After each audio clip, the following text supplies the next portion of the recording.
என்னோட நேம் காயத்ரி. இங்கே நிறைய பேருக்கு தெரிஞ்சிருக்கும், எனக்கு தெரியாமலும் இருந்திருக்கலாம். ஏன்னா நிறைய நாள் நான் லீவ் எடுத்துட்டேன். ஓகே, இப்போ நான் எதை பற்றி நான் பேச போகிறேன் அப்படின்னு பார்த்தீங்கன்னா, பேக் டு பேசிக்ஸ். எல்லாரும் புதுசாக பார்க்குறீங்கன்னு நினைக்கிறேன். இது என்ன பேக் டு பேசிக்ஸ் அப்படின்னா, ஏன்னா நம்ம டெய்லரிங்கில் ஸ்டார்ட் பண்ணதுலேருந்து இப்போ வந்து அட்வான்ஸ் லெவல் வரைக்கும் நம்ம வந்துட்டோம். ஏன்னா ப்ளவுஸு, ஏன்னா ஒரு எந்த கார்மெண்ட்ஸ் போட்டாலுமே இப்போ வந்து பண்ணலாம் அப்படின்ற ஒரே கான்ஃபிடென்ட்டும் நமக்கு வந்துருச்சு. அட் த சேம் டைம் நம்மளும் அந்த அளவுக்கு நம்ம ப்ராக்டிஸும் ஆகிட்டோம் இல்லைங்களா?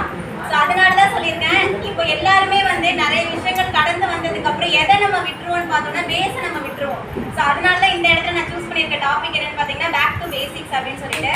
ஸோ இப்போ நம்ம வரது, இப்போ நம்ம நிறைய பேர் நம்ம இங்கே வரும்போது பிஃபோர் தட் நம்ம டெய்லரிங் தெரிஞ்சும் நம்ம இங்கே வந்தோம். ஸோ என்ன மாதிரி தெரியாதவங்களும் இங்கே வந்திருக்காங்க.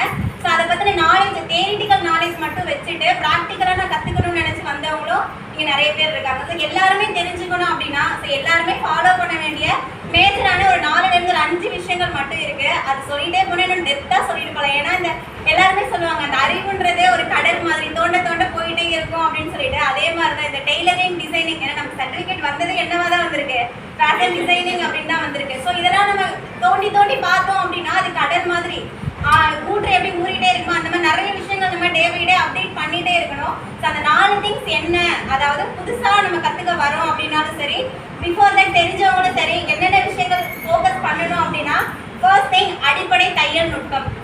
இது நம்ம கண்டிப்பாக ஃபாலோ பண்ணி தான் ஆகணும். இது என்னென்னன்றதை நான் அடுத்தடுத்து நான் சொல்கிறேன். அடுத்த டாபிக், அடுத்த பாயிண்ட் என்னன்னு பார்த்தீங்கன்னா டைப்ஸ் ஆஃப் ஃபேப்ரிக், துணியோட வகைகள் என்ன இருக்குது அப்படின்னு சொல்லிட்டு நம்ம அதை தொட்டு நம்ம அதை ஃபீல் பண்ணணும். ஒரு ஃபேப்ரிக்கும் எப்படியெல்லாம் இருக்குன்னு சொல்லி நம்ம அதை ஃபீல் பண்ணணும்.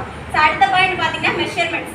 நம்ம இங்கே நிறைய டெய்லர்ஸாக இருந்தாலும் சரி, நிறைய ஃபேஷன் டிசைனராக இருந்தாலும் சரி, மிஸ்டேக் பண்ணுற ஒரே இடம் பேசிக்கில் எங்கன்னு பார்த்தீங்கன்னா அந்த மெஷர்மெண்ட்டில் மட்டும்தான். எப்படி பண்ணணும், எங்கே பண்ணணும், எங்கே எதை பண்ணணுன்ற விஷயங்கள் தான் தெரியாமல் இருந்திருக்கும். ஸோ அடுத்த பாயிண்ட் பார்த்தீங்கன்னா கட்டிங்.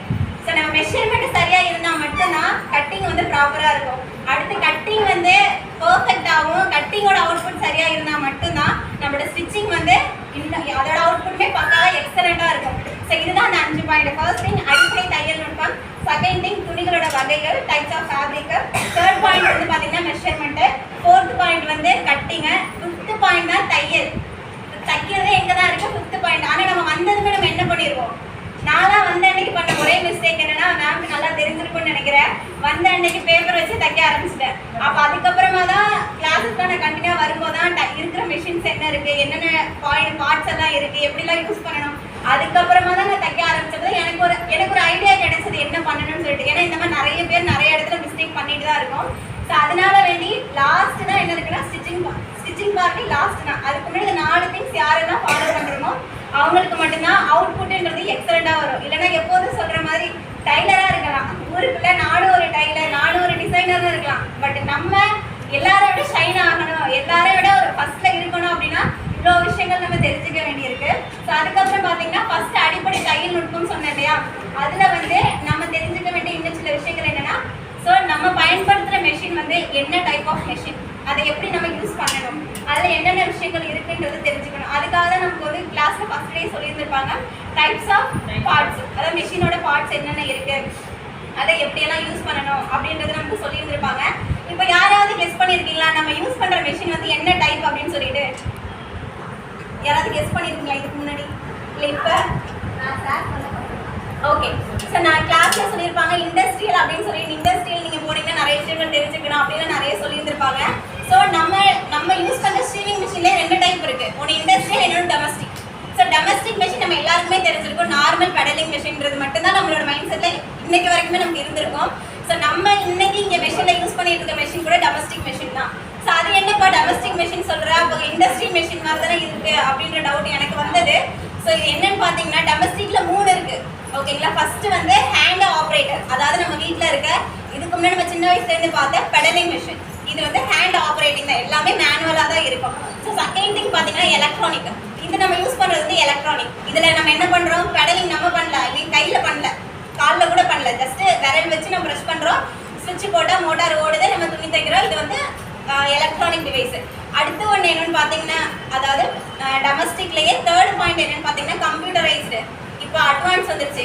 அதுலேயே வந்து எவ்வளோ ஸ்பீடு, நம்ம எவ்வளோதான் ப்ரெஷர் கொடுத்தாலுமே இந்த ஸ்பீடில் தான் ரன் ஆகணும்னு சொல்லிட்டு அதுலேயே என்ன இருக்கு, ப்ரோக்ராம் இருக்கு இல்லையா? அதனால அது வந்து கம்ப்யூட்டரைஸ்டு. அதுலேயே வந்து துணி கட் பண்ணணும் அப்படின்ற விஷயங்கள்லாம் வந்திருக்கு. இதெல்லாம் அட்வான்ஸ்டாக இருக்கிறதுனால வந்து கம்ப்யூட்டரைஸ்டு சிஸ்டம். ஸோ இந்த மாதிரி நம்ம யூஸ் பண்ணுறது என்ன, ஸோ இதுலேருந்து நம்ம என்னென்ன விஷயங்கள் பண்ண போகிறோம் அப்படின்றத நம்ம அடுத்தடுத்து தெரிஞ்சுக்க வேண்டியிருக்கு. ஸோ இதெல்லாம் பண்ணதுக்கு அப்புறமா நம்ம என்ன தெரிஞ்சுக்கணும்னா, எடுத்த உடனே தைக்கக்கூடாது. அதிலே நம்ம ஃபஸ்ட்டு என்ன பண்ணோம், பேப்பர் பேட்டர்ன் போட்டோம். பேப்பர் பேட்டர்ன் போட்டதுக்கு அப்புறம் என்ன பண்ணோம், அதே விஷயத்த ப்ராக்டிசிங் கிளாத், அது காடா கிளாத்தில் வச்சு நம்ம பண்ணோம் இல்லைங்களா? ஸோ இதெல்லாம் பண்ணணும்.